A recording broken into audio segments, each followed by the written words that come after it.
تو انہوں نے اس پہ حملہ کر دیا، مار دیا۔ یہ واقعہ جب حضور کی خدمت میں پیش کیا گیا تو رسول پاک صلی اللہ علیہ وسلم کا چہرہ انور سرخ ہو گیا۔ حضور کو اتنا افسوس ہوا، فرمایا کہ تم نے اسے کیوں مار دی؟ کہا یا رسول اللہ اس نے کلمہ شاید دکھانے کے لیے پڑھا تھا، جان بچانے کے لیے پڑھا تھا۔ فرمایا حلّا شققت قلبہ، تو نے اس کا دل پھاڑ کے کیوں نہیں دیکھ لیا؟ یہ بات آپ نے بار بار جب فرمائی، حضرت اسامہ کہتے ہیں مجھے ایسا لگتا تھا کہ کاش زمین پھٹے، آسمان گر جائے، میں اس میں دھس جاؤں۔ میری اس وقت وہ حالت تھی کہ میں نے کتنا بڑا جرم کر دیا، حالانکہ غلطی ہوئی تھی۔ یہ ایک جان کا افسوس تھا، ایک جان کا افسوس۔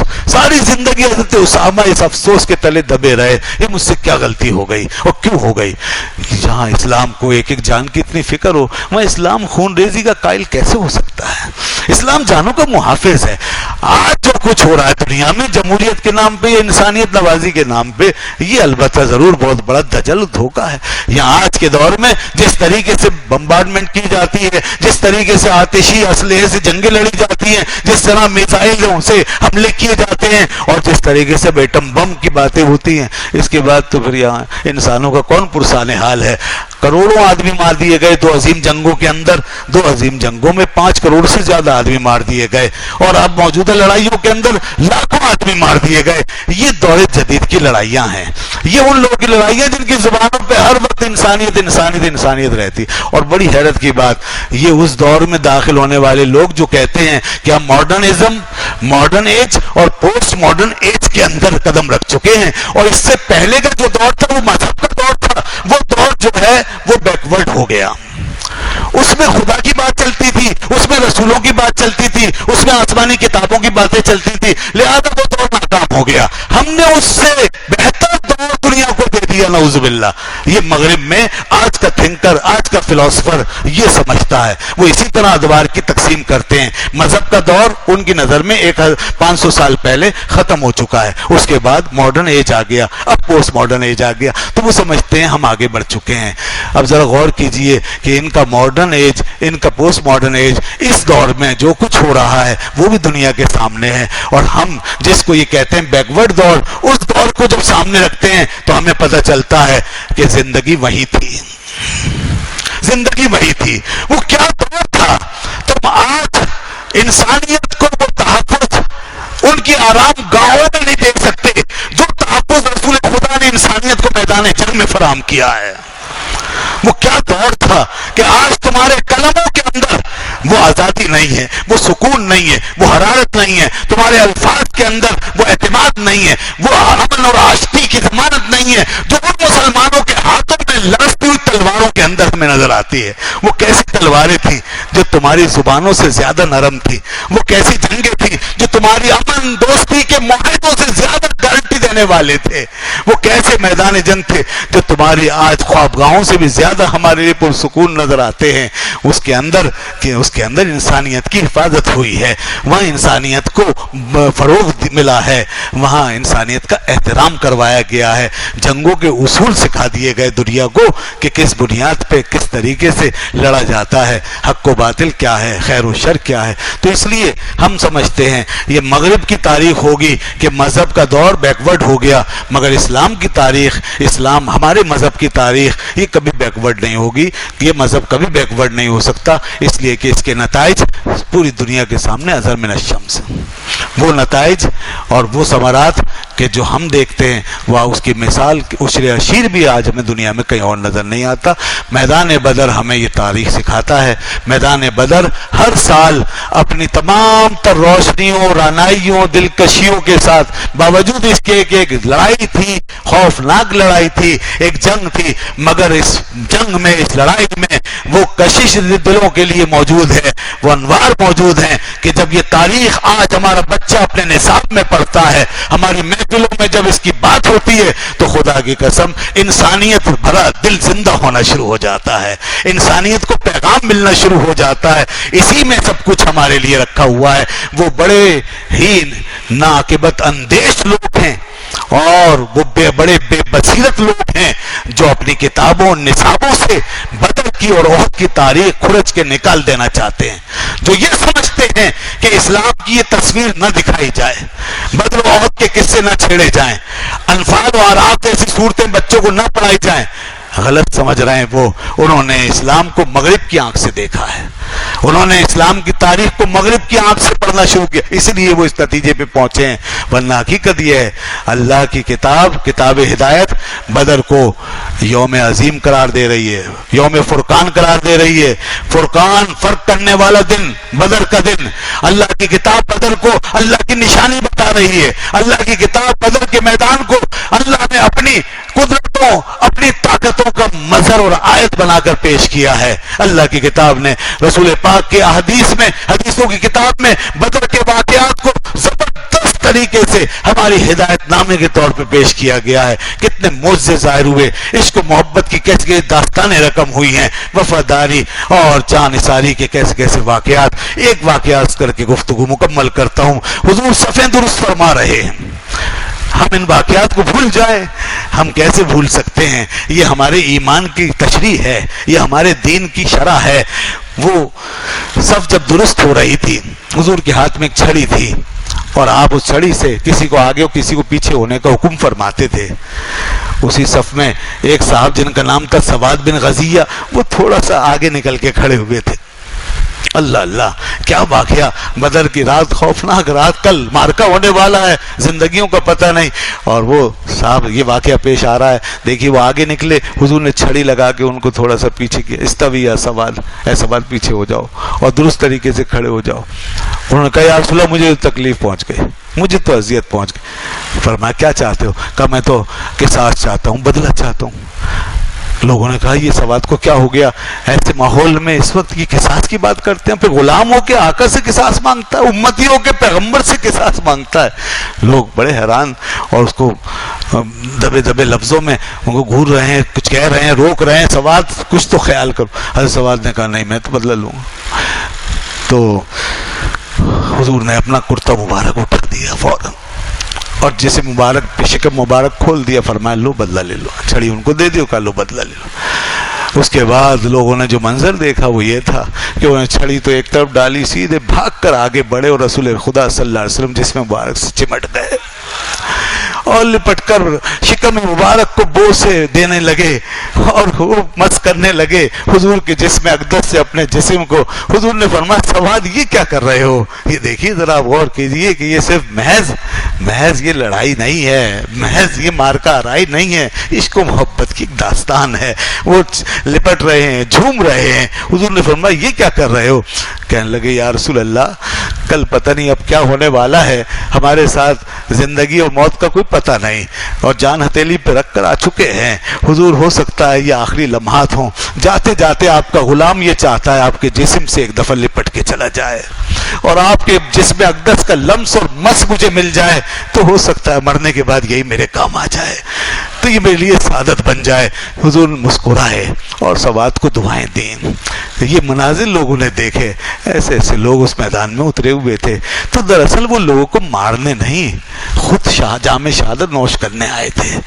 وہ اللہ کے دشمنوں سے لڑنے ضرور آئے تھے، مگر ان کا مقصد یہ نہیں تھا کہ دنیا کو قتل کرنا ہے، غارت کرنا، مٹانا ہے۔ وہ تو حق کا راستہ صاف کرنے آئے تھے، وہ تو ایمان کی شاہراہ بچھانے آئے تھے۔ یہی اسلام کا اینگل ہے، جہاد کا یہی فلسفہ ہے۔ جہاد کس چیز کا نام ہے؟ جہاد نام ہے ظالم طاقتوں کو راستے سے ہٹا کے اور راستہ بنا کر مظلوموں کو کھڑا ہونے کا موقع دے دو، حق کی سربلندی کا موقع دنیا کو فراہم کر دو، بس۔ اس کے علاوہ اسلام نے خواہ کسی قتل و غارت گری کا سلسلہ کبھی قائم نہیں کیا۔